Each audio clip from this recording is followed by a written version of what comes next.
This is Jack Jackson. In this video, we're going to be talking about a two-sample t-interval.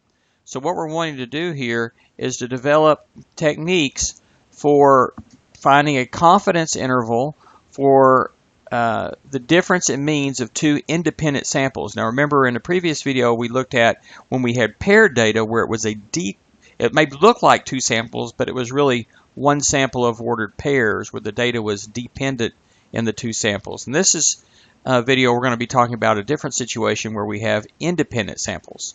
And so we're going to use these, and they will be based on the t-distribution. So before we start that, let's recall a couple of things about the distributions of differences in two independent distributions.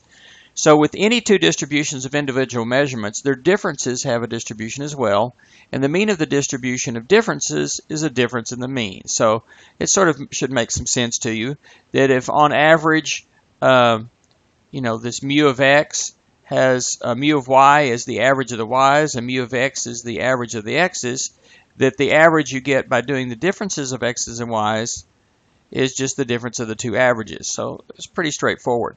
And you get the same sort of relationship between or among variances as well.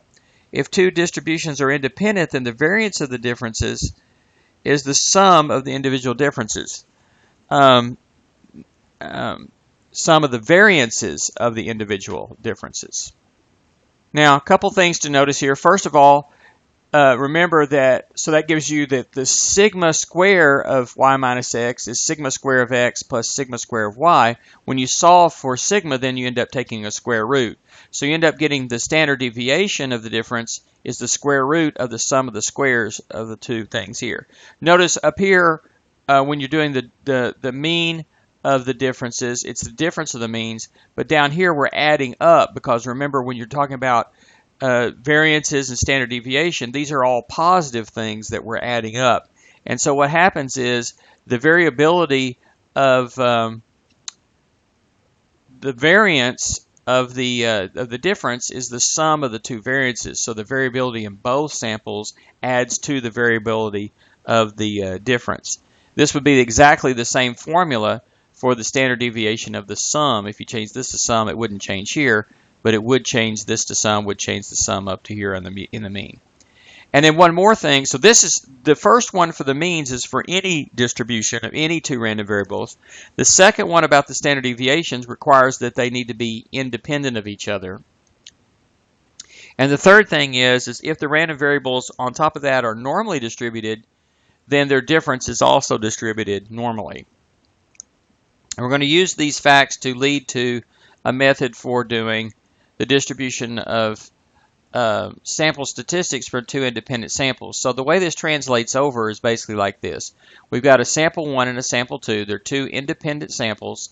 The sample sizes are n1 and n2 respectively. Their means are mu1 and mu2, and their standard deviations are sigma 1 and sigma 2. Then the difference, sample 1 minus sample 2, the mean would be mu1 minus mu2, and the standard deviation would be the square root of sigma 1 squared plus sigma 2 squared. So the standard error then is the standard deviation of the x1 bar minus x2 bar when we look at that distribution of sample differences in sample means. When we start talking about a sampling distribution, then you just end up replacing the sigma sub 1 squared by sigma sub 1 squared divided by n1. Kind of like we did just to find the sample size before. We divided the variance by the sample size there. Well, we just divide each variance by its sample size in this formula, and that's called the standard error or the standard deviation of the differences in the means. So that we're going to approximate that with from a sample by replacing the sigmas by the s's. In other words, the population variances for the two different populations these are drawn from, with the two standard deviations of the two samples. And so we get this standard deviation, or it's a standard deviation of the differences, of the distribution of differences in means, and this is s1 squared over n1 plus s2 squared over n2, and then take the square root of the whole thing. So that's going to be something that's going to give rise to our distribution, and then what it turns out to do is we get this T star statistic, which is the differences minus the mean of the differences over this standard error. It's kind of the same thing that we did before. It's the measurement minus the mean over the standard error, and that gives us our T star test statistic. And the meaning of these letters is as follows. D is the difference in the two means, two sample means. The mu sub D is the difference in the two population means. And SD is given by this formula that we just talked about. Now, when you do this, it turns out that you get a rather complicated looking formula here for the degrees of freedom. Okay, and this is what you do here. It's basically the numerator here is what's inside the square root here, but instead of the square root, it's the squared. And the bottom is similar to each piece here. It's S1 squared over N1, and then you square that divided by N1 minus 1, plus, and then S2 squared over N2, square that whole thing divided by N minus 1. Now, all that's the denominator. And so, anyway, this gives you a much more complicated formula for degrees of freedom than we had in the one sample case where we just took the sample size minus 1. And so these are for the what are called non-pooled estimates of the standard deviation for the differences. Now, there is what's called a pooled estimate, and in some rare cases, we can assume that both samples come from distributions with the same standard deviation. In this case, we get slightly better results by using the following formulas by what we call pooling the data. So the D is still defined the same way, the mu of D is still defined the same way, the T formula looks exactly the same. Now we get a simple formula for the degrees of freedom. It's just N1, well, it's basically the degrees of freedom for each one, N1 minus 1 plus N2 minus 2, or simplifies to be N1 plus N2 minus 2. But then, unfortunately, the formula for the S sub D gets more complicated. Okay, and so those are the formulas that are used for pooled estimates of the standard deviation of differences. And for if you keep the same confidence level, these will end up giving you a smaller margin of error here with this, but it can only be used if you're very, very sure that the two samples are coming from distributions with the same standard deviation. So only in those cases would you use that. That's a little bit more restrictive situation. So the safer bet is to go back to these non-pooled versions, and that's the versions we're going to always use in my class. Now this looks like a very nasty looking formula and a lot to remember here. The good news is this. These formulas are built in your calculator, and for everything we're going to do, we will never actually have to know those formulas. Okay, so there's the good news. So, unless you're very certain that the standard deviations of the populations from which the two samples are drawn are the same, which is rarely true, you should use the non-pooled formulas. In my class, we will always use the non-pooled versions. Unfortunately, in my class also, we will never actually have to know either set of these formulas since they're already built into our graphing calculators, and anytime we do stuff with two sample t intervals, we're just going to use the built-in calculator app that does a two sample t interval. So it's actually going to be pretty easy for us to do this. There is also a two independent sample z-test as well, and there's actually a two sample z-test built into the calculator. However, it requires that you know the population standard deviation of each sample, which is rare. So we're just not going to do any problems using the two sample z-test in my class. But there is such a test, and it is even built in the calculator. On the calculator, it also gives you the option for pooled or non-pooled two sample t interval. But the ones we're going to use are the non-pooled two sample t interval. We're not going to use the two sample z interval at all. So in my class, we'll always use the non-pooled t interval when we want to compute a confidence interval for the differences in means of two populations from which we have drawn two independent samples, and we'll always use the built-in TI calculator apps to perform these calculations. In other words, we will always use a two sample t interval on calculator in this case. So that makes things quite a bit easier for us, so we don't have to worry about those formulas. Now let's look at an example and see how this works. So here's an example. A study was designed to estimate the difference in diastolic blood pressure reading between men and women. So the following measurements were taken. We want to construct a 99% confidence interval for the difference, that is men minus women, in diastolic blood pressure. So we have several data points there for men and women. And notice, by the way, that the sample sizes don't have to be the same. There's an N1 and an N2 in this test, and they do not have to be the same sample size.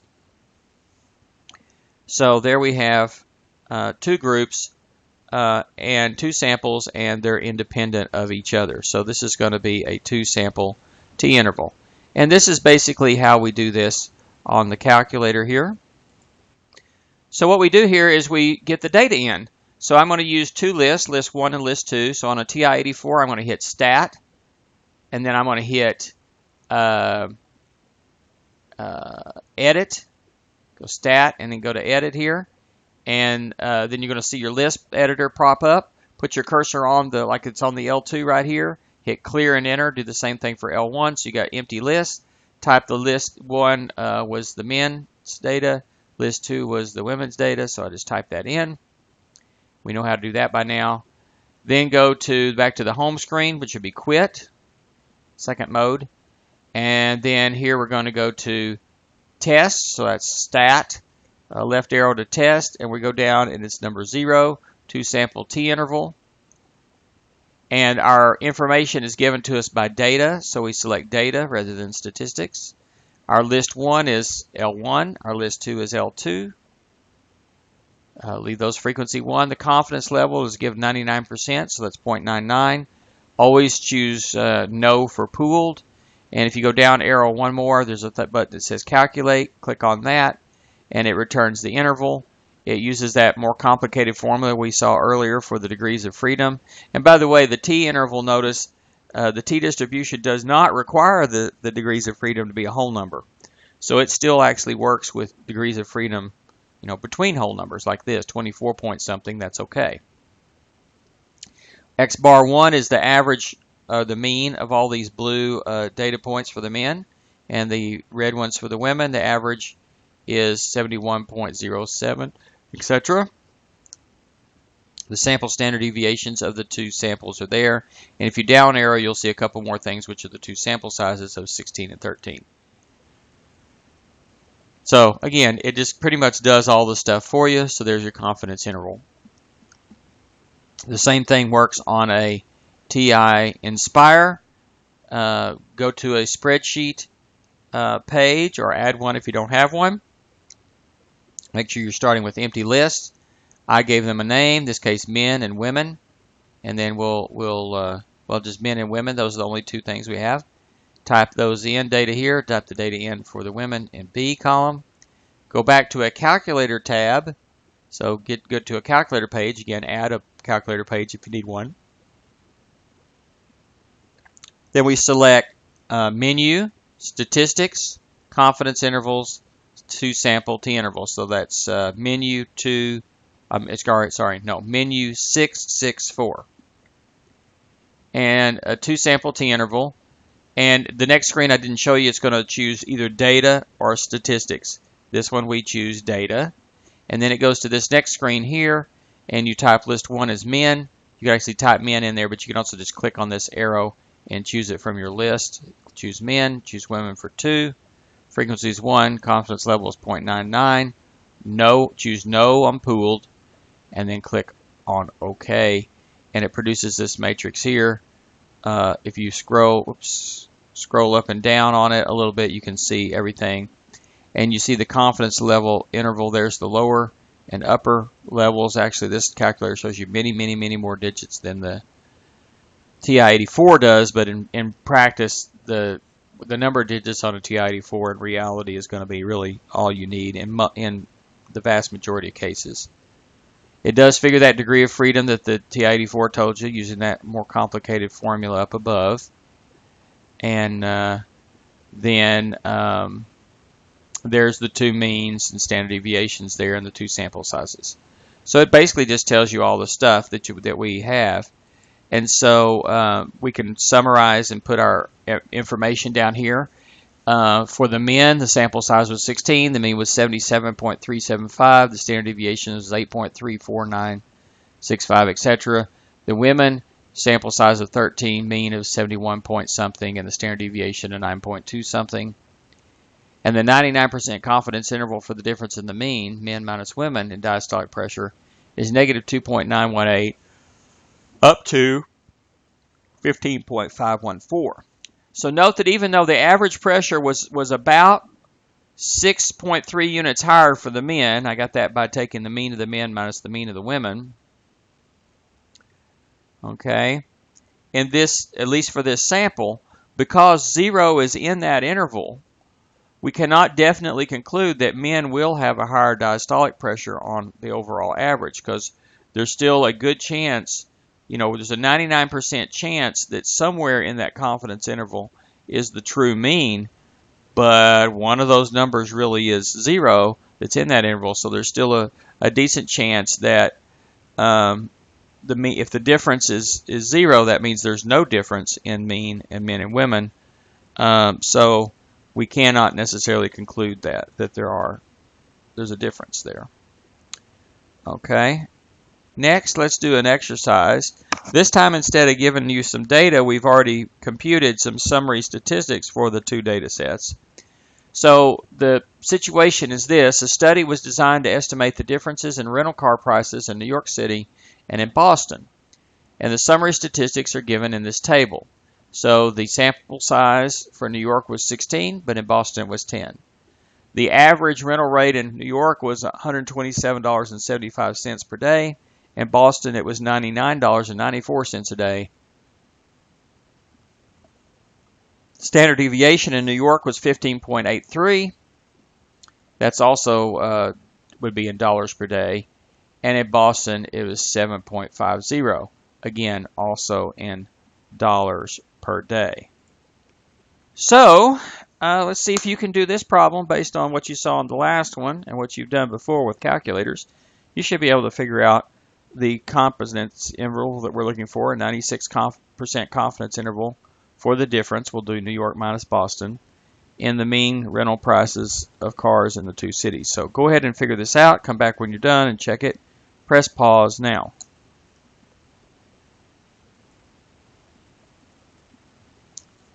So here is the TI84 set of screens here. In fact, why don't I just go ahead and do this on a TI84 and show you what it looks like actually pushing all the buttons. So here's, if we had data, we would go Stat, Edit. We would go up here and clear our data by clear and enter. Type in our data values here, enter something else, enter, and so forth. When we got done, we'd have, we put our other data in there, and then Stat, Tests, and we're doing an interval, and it's a 2-sample interval, 2-sample T interval. That's 0. And if I had the data in, I would go to Data and tell it where my lists were for my data. In this one, I don't have the data in there. I have summary statistics. So all I do is type it in. X bar 1 was 127.75. S for the first one is 15.83. N for the first one for New York is 16. The mean for Boston was 99.94. with the standard deviation is 7.50 and an N of 10. Going down, the confidence level was a 96%, 0.96. Well, we will always use no on pooled and then calculate. And there we get our confidence interval. To do the same thing on the TI-nspire, we can go to Menu, choose Statistics, Confidence Interval, and there's a 2-sample T interval somewhere. There it is, number 4. We can do it from data if we have our data entered, or if we've already got our summary statistics, we choose Stat, like that. Again, we enter the same numbers. 127.75 for X bar. For the first one, the standard deviation is 15.83, and the sample size is 16. That's for my first sample, which is New York in this case. And then the other one is 99.94 for the mean, and a standard deviation of 7.5, and a sample size of 10. And somewhere we got to put in a confidence level. It says 0.95. Let's make it 0.96. No on pooled. Click OK. And there it tells us there's our lower and upper confidence level, which is the same as we got over here. And this also tells you a few things else, like the margin of error, the degrees of freedom, the X bar 1, the X bar 2, S1, S2, N1, N2, and so forth. And so it returns back all of that information. So here are the main screens for the TI-84, here and here, and we enter and we get this for an answer. So we see that the 96% confidence interval for the difference, New York minus Boston, and car rental rates is $17.76 per day up to $37.86 per day. So clearly more in New York City by anywhere between $17.76 up to 37.86 cents on average. So the average is somewhere in between there. Here's the screens for the Inspire. Okay, so that's how you can do a 2-sample t-interval. And once again, really, it's really pretty straightforward, because since it's already all this stuff is built in your calculator, you just have to really understand what kind of interval we're building, and why this would be appropriate to use. Once you got that down, the rest is just pulling it up, basically making sure you get all the numbers in the right boxes, hit enter, and it comes back with an answer. So pretty slick there.